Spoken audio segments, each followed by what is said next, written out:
Alright guys, welcome back to another Vite Motorsports production. So today, it's a couple days after the last video I recorded. I had the last video we got on the pan and the filter and all that fun stuff.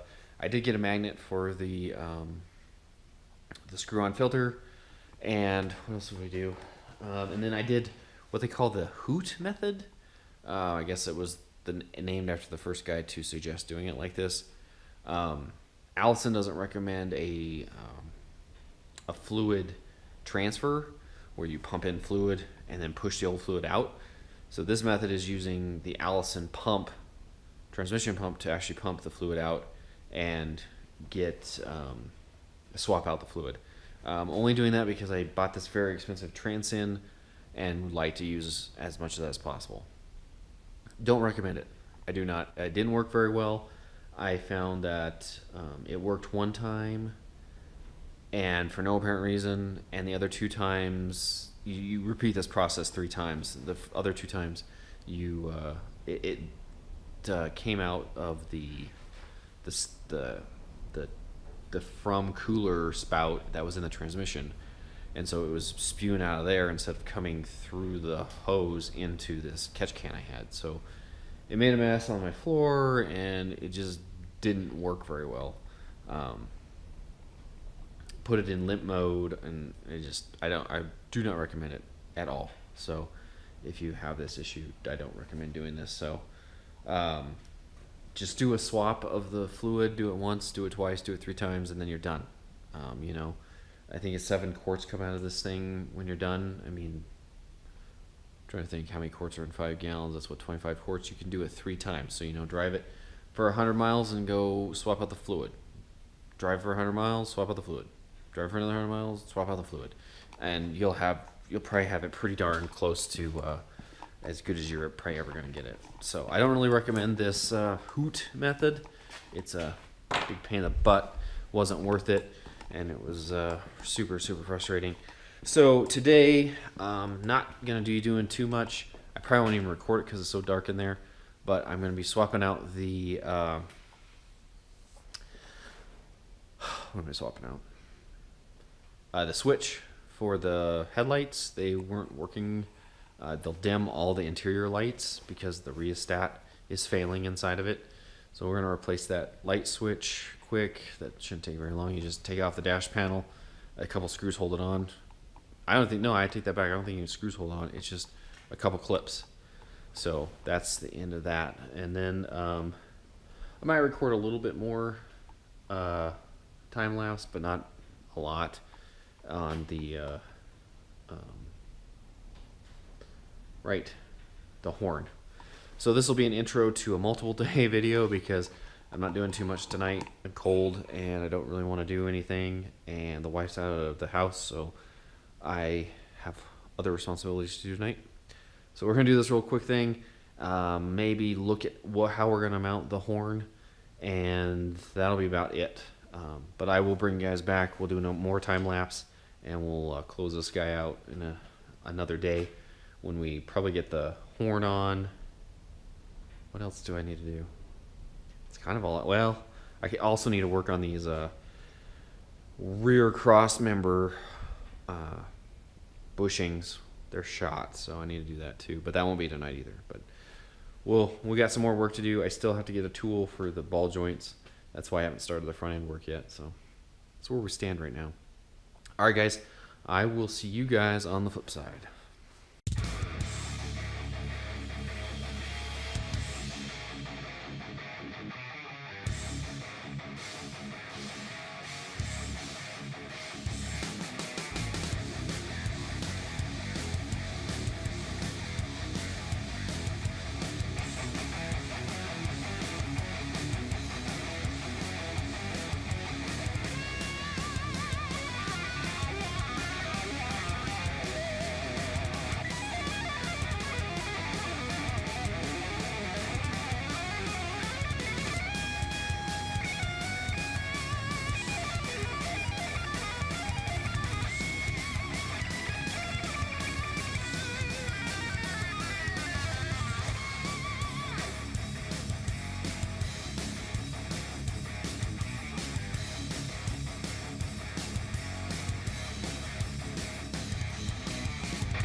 Alright guys, welcome back. So in this episode we got the light switch replaced and we got the horn in, the new Klein air horn.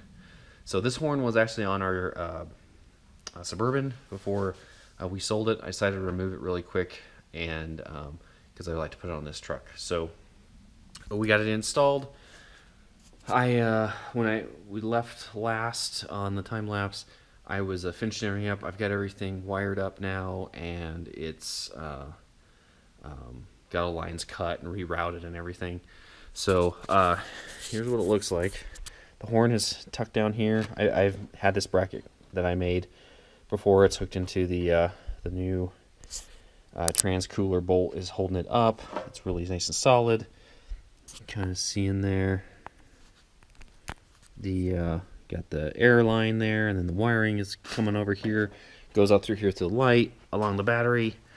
I'm using the stud here inside the fuse box to power the relay, which you got that's the fog light relay and that's the horn relay. So that's how it works. Lines running into the cab for the switch, and lines running down to the back. To hopefully you might be able to see it down now that I've got the door open. You kind of get those two plates there with the bolts coming out. That's the plates for the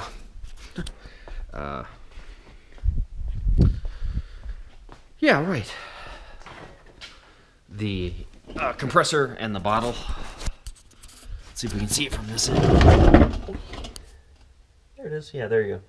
So there's the compressor bottle and the actual air compressor all squared away over there. I put on some rubber washers in between the frame and those plates to help eliminate some of the vibrations. So you can see the air hose. There's an air hose that's heading up into the cab, and I'll kind of show you what that's doing. Everything else is just tucked away in there, ready to go. And then if you go in the cab, I drilled a small hole into the cab. There, get the light as best I can. So right there, not that white thing, the little gray thing right there, little round gray thing. There's a filter, and that's the hose that's actually going to the compressor so that it can get nice dry air into it. We got that done. And then last thing, I probably got totally glared by that bright light. And then we'll show you the light switch and the horn switch that we got installed.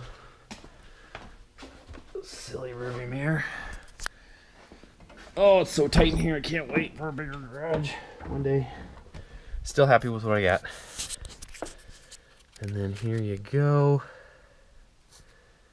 There's the new light switch, which what was happening is our instrument lights would all go dim because the dimmer was failing on it. So didn't matter where it was at, it was always there. So we got the fog light switch we installed quite a while ago, and then this was the new horn switch. Let's see if we can get a good look at it. Kind of, there's a lot of shadows in here. But yeah. So I picked this switch up at O'Reilly's to finish it off. I like those switches. It's just a momentary switch. Just press it, it makes contact, and you let it go, and it's done. So, yeah, we'll give her a good. So I'm going to do a real quick test on it. So this isn't a long outro, and so I'll do a couple horns with the regular horn, and then I'll do a couple with the air horn. Kind of give you an idea what it looks like. Wonderful weather here in Wyoming. Cold as sin. So I'll find a place to put you guys real quick. Set you right here. Does that give you a good view? Pretty good. It's really more for the sound anyway.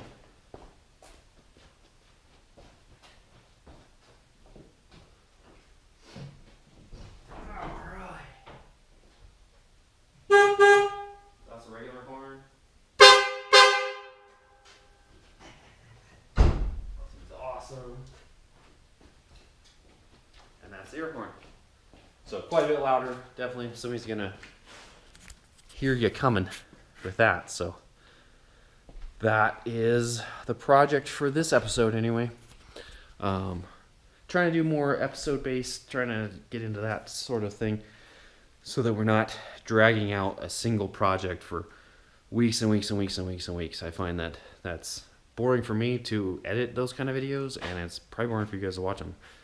So unless it's a huge project like the truck where it's multiple days and just tons of little things, I probably won't do that. I'm gonna start doing this type of video now.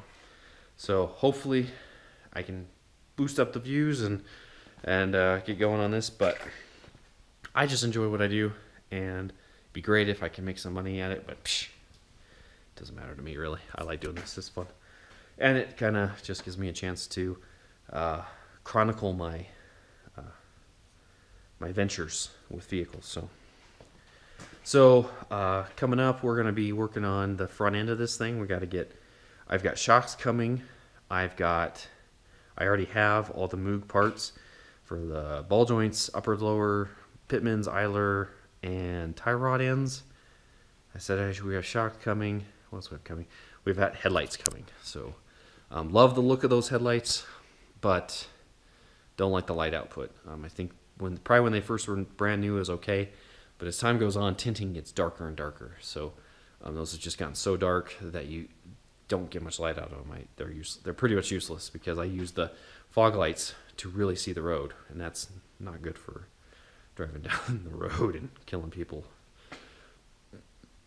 with a lot of light. So anyway, that's what's coming up. Hopefully this weather clears out. Probably not, but you know, I can have hopes and dreams. But until next time, guys, please subscribe. Please hit the bell for notifications of new videos. Comment, like, hit the thumbs up, and share. All those things help tremendously. I appreciate you guys watching. And until next time, peace.